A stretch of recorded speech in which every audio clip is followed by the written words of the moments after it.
Hi everyone, मैं एक बार फिर से आप सभी का सेमिनरी क्लासेस की इस पाठशाला में स्वागत करता हूं। पिछले दो वीडियो में हम लोगों ने जाना कि फूड सिक्योरिटी का जनरल डेफिनेशन क्या होता है और फूड सिक्योरिटी से कौन लोग वंचित रह गए हैं। लेकिन इस वीडियो में हम लोग एक बहुत ही इंटरेस्टिंग और बहुत ही इम्पॉर्टेंट टॉपिक पे डिस्कशन करेंगे। डिस्कशन हमारा होगा फूड सिक्योरिटी इन इंडिया के बारे में। इससे पहले कि मैं इस बारे में कुछ चर्चा करूं आपके सामने, मैं आपको बताना ज़रूरी समझता हूं कि फूड सिक्योरिटी इन इंडिया सबसे इम्पॉर्टेंट टॉपिक है आपके एग्ज़ाम के पर्सपेक्टिव से भी, और बहुत ही ज़्यादा क्वेश्चन आपके एग्ज़ाम में से पूछे जाने वाले हैं।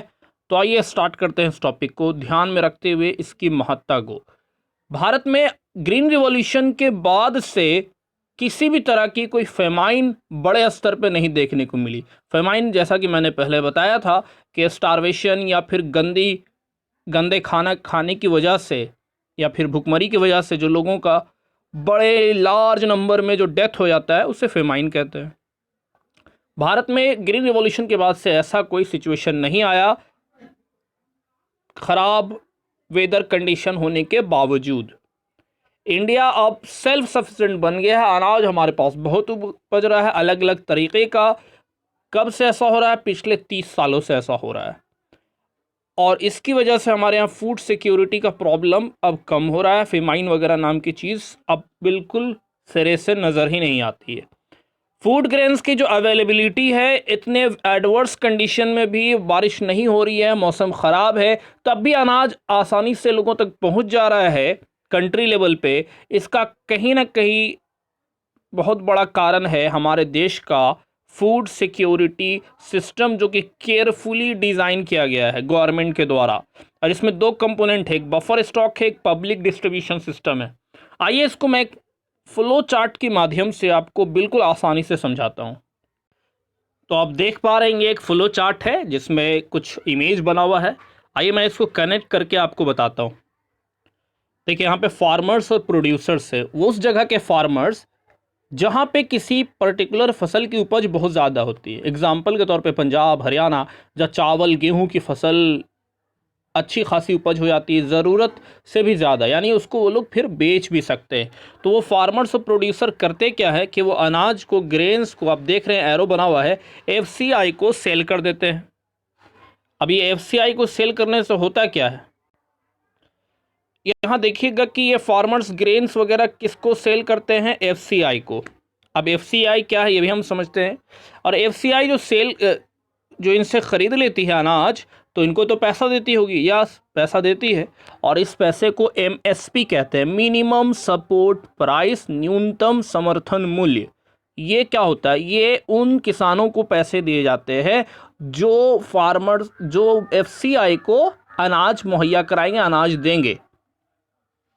एमएसपी ये पहले ही से अनाउंस कर दिया जाता है सरकार की ओर से, ताकि किसानों के अंदर एक उत्सुकता, एक कॉन्फिडेंस, एक अंदर में आप कह लीजिए होड़ मची रहे कि हम ज़्यादा फसल उपजाएं और ज़्यादा पैसा कमाएं। आगे बात करते हैं ये एफसीआई क्या है।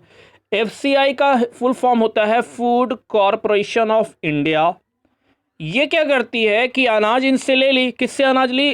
फार्मर से, और उस अनाज को बफर स्टॉक में स्टोर कर देती है।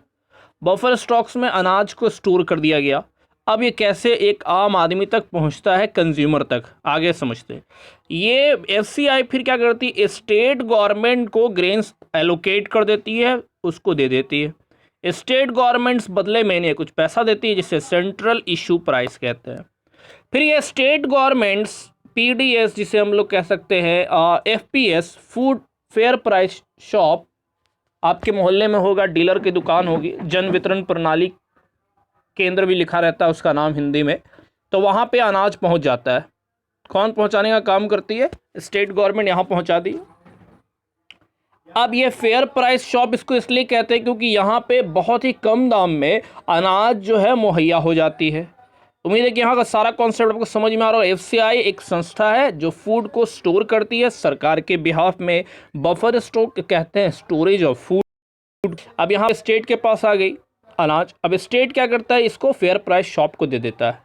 फेयर प्राइस शॉप अपने यहाँ लोगों को अनाज इशू करता है, कम दाम पे देता है, लेकिन इसके लिए भी कंडीशन है। कंज्यूमर जो है, जिनको अनाज मिलेगा उनके पास राशन कार्ड होना चाहिए।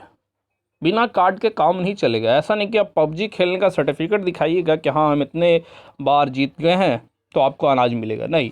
राशन कार्ड की वजह से ही आपको हाँ मिलेगा अनाज। हो सकता है फ्यूचर में पबजी की वजह से मिले।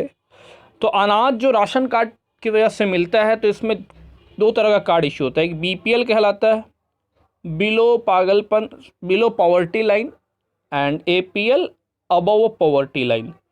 अब इसके अनुसार आपको अनाज मिलता है। जो बीपीएल कार्डधारी है उनको बहुत ही कम दाम में अनाज मुहैया हो जाते हैं, और एपीएल को थोड़ा उनसे ज़्यादा दाम में अनाज उपलब्ध हो जाते हैं।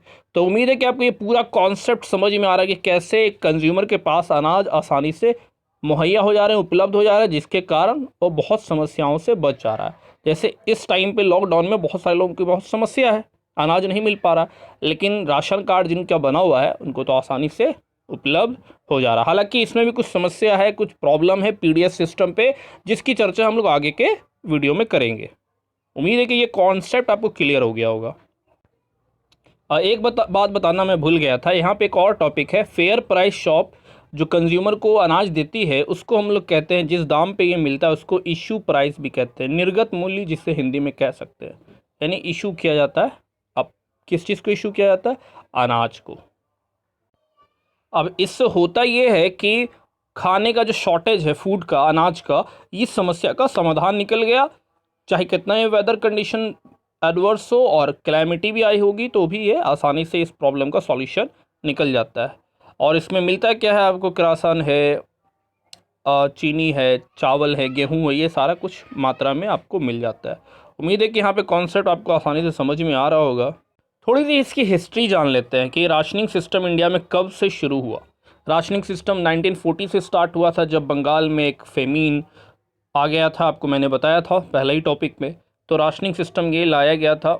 उसके बाद तो दोबारा फिर रिवाइव करके कुछ चेंज करके ग्रीन रिवॉल्यूशन से पहले लाया गया, उसमें कुछ चेंज लाया गया। सबसे पहले आया कब? 1940s में। फिर दोबारा से ग्रीन रिवॉल्यूशन से कुछ पहले 1960s में कुछ चेंज करके लाया गया। फिर अभी 1970 के बीच में NSSO की रिपोर्ट आई, नेशनल सैम्पल सर्वे ऑर्गेनाइजेशन की रिपोर्ट आई, जिससे पता चला कि हमारे यहाँ पॉवर्टी का लेवल बहुत ज़्यादा है। तो फिर फूड के लिए कुछ प्रोग्राम लगा। उसमें एक तो था public distribution system for food grains, दूसरा था इंटीग्रेटेड चाइल्ड डेवलपमेंट सर्विस, और तीसरा था फूड फॉर वर्क। ये ICDS जो था चिल्ड्रन लोगों को न्यूट्रिशियस फूड अवेलेबल कराने के लिए था, और फूड फॉर वर्क था काम करने के बदले खाना। एक योजना, एक प्रोग्राम 1977 से 78 में सरकार के द्वारा चलाया गया था। सरकार ने ऐसा बहुत सारा प्रोग्राम चलाया। इन सबको PAP भी कहते हैं, पॉवर्टी एलिविएशन प्रोग्राम, यानी गरीबी हटाओ योजना। ये ज़्यादातर ग्रामीण क्षेत्रों में देखने को मिला था, हालांकि कुछ शहर में भी आपको मिलेगा। अब देखा जाए तो कुछ ऐसा प्रोग्राम है जैसे PDS, या फिर बच्चों को मिड डे मील जो भोजन मिलता है, खिचड़ी वगैरह, आप भी खाए होंगे। एम्प्लॉयमेंट प्रोग्राम्स, इसके वजह से ये एक प्रॉब्लम, इसमें तो फूड सिक्योरिटी है। PDS और मिड डे मील से आपका फूड सिक्योरिटी का मसला सॉल्व होता है।